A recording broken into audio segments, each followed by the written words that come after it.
It's time to take a bite out of this. The time has come for this cookie! No cookie, not that kind of a bite.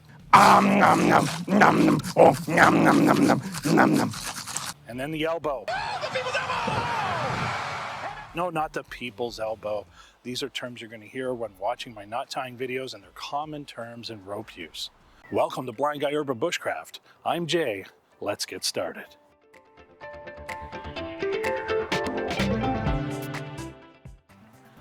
Let's talk about parts of rope. We did need some rope. We've got a coil of cordage here, or a hank of rope, or line.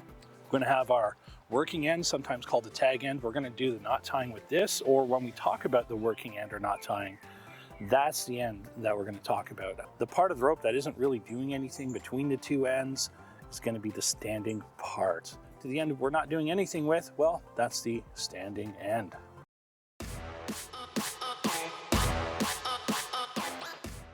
One of the first things you're going to look at is a bight. You're going to see kind of a U shape when you push two parts of the rope together. This part is called a bight.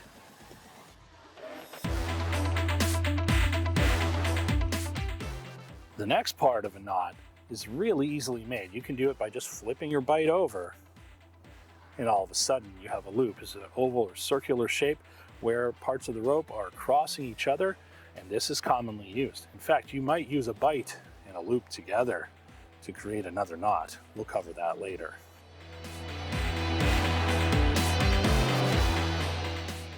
Another shape in the line that we might use, we're going to take a bight followed by another bight to illustrate. Well, here we've got a bunch of elbows, but you're looking for that sort of S shape. That's going to be an elbow, that's an elbow, but really talking about pushing the lines together like so, you can make yourself an elbow.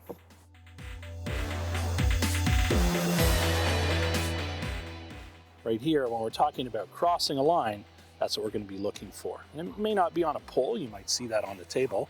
When we're talking about a cross, it's not the loop we're working with here, we're focused on the cross, which is the spot where this piece of the line goes under this piece of the line.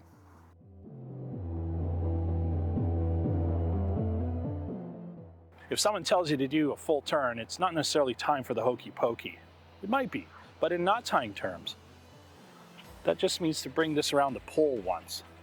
And it does look like it's wrapped twice, but it's not. If I'm facing this way and I bring it around, it really hasn't come back to me yet, so it's harder to tie across the other side of a tree or a pole.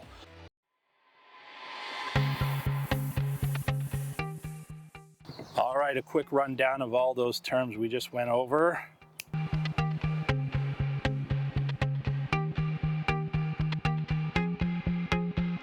Okay, a little slower. We're going to use this for tying our knots, so we'll call that the working end. This is the standing part, and we're not going to do anything with this, so it's the standing end that just fell off the table. Okay, now that we have some room. This is a bight. You can turn that into a loop pretty easy. There's a loop. All right, we're going to do an elbow. You might cross your line for some reason. That's this piece here. And we might need to do a full round turn. And that's it.